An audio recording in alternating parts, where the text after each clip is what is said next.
मालिक, क्या इस बार भी लेट होगा पगार? पप्पू का, राजू का, छोटू का, सबके पगार का हिसाब करेगा तेरा मालिक मिनटों में।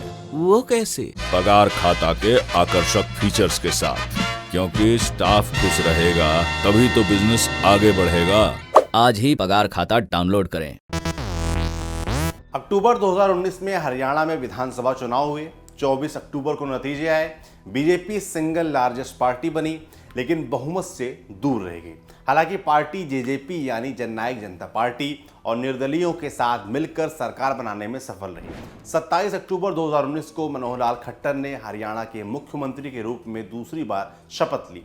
वहीं बीजेपी को समर्थन देने वाले जेजेपी के नेता दुष्यंत चौटाला डिप्टी सीएम बने। लगभग 16 महीने के बाद पहली बार इस सरकार को अविश्वास प्रस्ताव का सामना करना पड़ा। तारीख 10 मार्च 2021। हालांकि कांग्रेस की ओर से लाए गए इस अविश्वास प्रस्ताव को मनोहर लाल की सरकार ने पास कर लिया।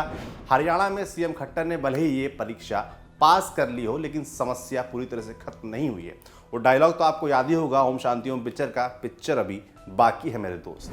तो जेजेपी और बीजेपी के संबंधों में किस तरह की दिक्कतें आ सकती हैं और क्या क्या दिक्कतें सरकार को फेस करनी पड़ सकती हैं, इस बारे में बात करते हैं।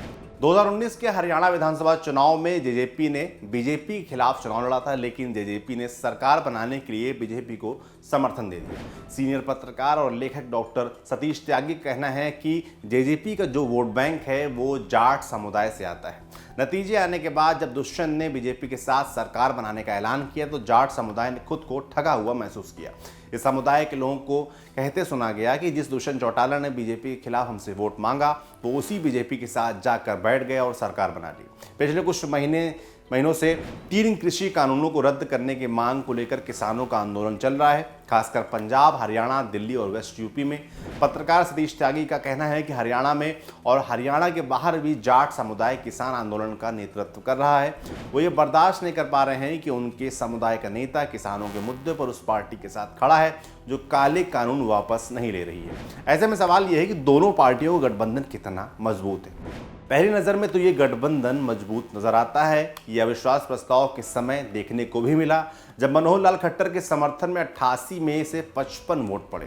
हालांकि विपक्ष आरोप लगा रहा है कि इस सरकार की स्थिति इतनी खराब है कि मनोहर लाल खट्टर को अपने ही क्षेत्र में रैली करने में दिक्कत हो रही है। उनका हेलीकॉप्टर उतरने नहीं दिया जा रहा है। विपक्ष के तो छोड़िए, सत्ता पक्ष के कई नेताओं ने माना है कि आज जो माहौल है ऐसे में वे अपने विधानसभा क्षेत्र में नहीं जा सकते।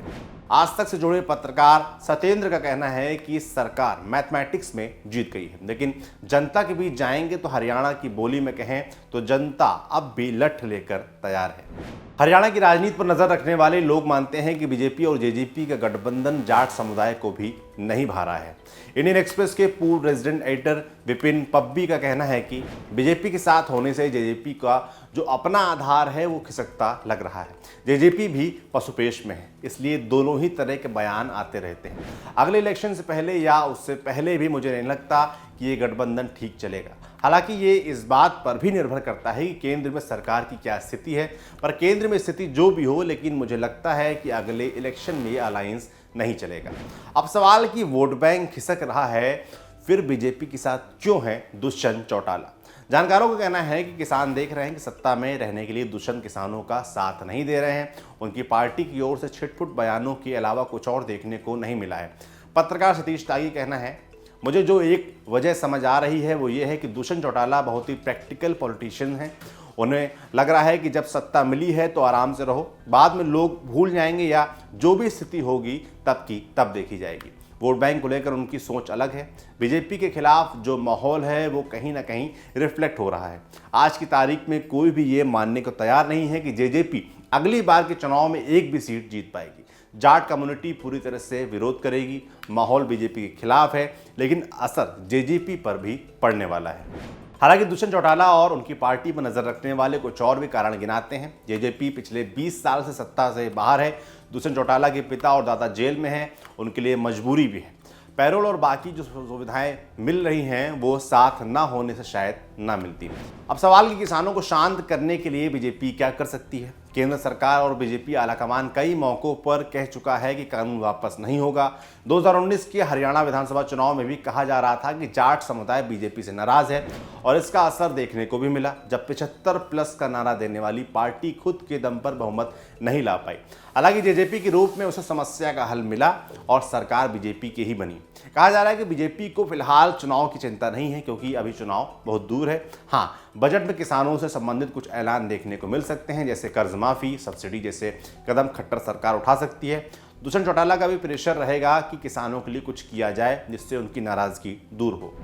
हालांकि सतीश त्यागी का कहना है कि ये मुद्दा ऐसा है जिसे भुलाया नहीं जा सकता। हालांकि उससे पहले यूपी में चुनाव के नतीजे को देखना होगा। अगर वहाँ कुछ होता है तो उसका साइकोलॉजिकल असर हरियाणा में देखने को मिल सकता है, क्योंकि ज़मीन से आंदोलन भले खत्म हो जाए लेकिन वो लोगों के दिमाग में रहेगा। अब सवाल कि कांग्रेस के लिए कितना मौका है इस दौरान।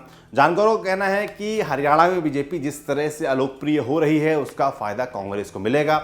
अगर यही ट्रेंड रहा तो 2024 में कांग्रेस सबसे बड़ी गेनर होगी। इंडियन एक्सप्रेस के पूर्व रेजिडेंटर विपिन पब्बी का कहना है कि कांग्रेस के पास मौका है, लीडरशिप भी है। हालांकि ये भी कह सकते हैं कि ये कुछ ज़्यादा ही है जो आपस में भी भिड़ सकते हैं। पिछले इलेक्शन में कांग्रेस सत्ता के नज़दीक पहुंच गई थी। तुलनात्मक रूप से देखें तो कांग्रेस का प्रदर्शन अच्छा रहा। अगर 5-7 सीट मिल जाती तो कुछ भी हो सकता था। हालांकि इलेक्शन दूर है, इसलिए किसी नतीजे पर नहीं पहुंचा जा सकता है। अब सवाल ये कि मनोहर लाल खट्टर के पहले कार्यकाल में क्या दिक्कतें रहीं, ये भी जान लेते हैं। मनोहर लाल के पास राजनीति का अनुभव नहीं था, पहली बार विधायक बने और पहली बार में ही सीएम बना दिया गया। सतीश त्यागी का कहना है कि मुख्यमंत्री बनने से पहले मनोहर लाल को कोई नहीं जानता था। 2014 की जो जीत थी वो मोदी की जीत थी। वो जिस पंजाबी कम्युनिटी से आते हैं वो हरियाणा में देखने को कम मिलती है। जाट समुदाय ने 2014 में बीजेपी को वोट दिया था, लेकिन धीरे धीरे वो सरकार के खिलाफ होते चला गया। 2016 के जाट आरक्षण के मुद्दे पर जाट समुदाय बहुत नाराज था। अगर जाट समुदाय नाराज हो गया तो ये मानकर चलिए कि उनके कंट्रोल में 25-30 सीटें रहती हैं जिन पर वो असर डाल सकते हैं। लॉ एंड ऑर्डर को लेकर भी सरकार सवालों के घेरे में रही है। कुछ मौक़ों पर मनोहर लाल उस तरह से हैंडल उसे नहीं कर पाए जैसा उन्हें करना चाहिए था, चाहे वो राम रहीम का मसला हो, रामपाल का मसला हो या जाट आरक्षण का मसला हो।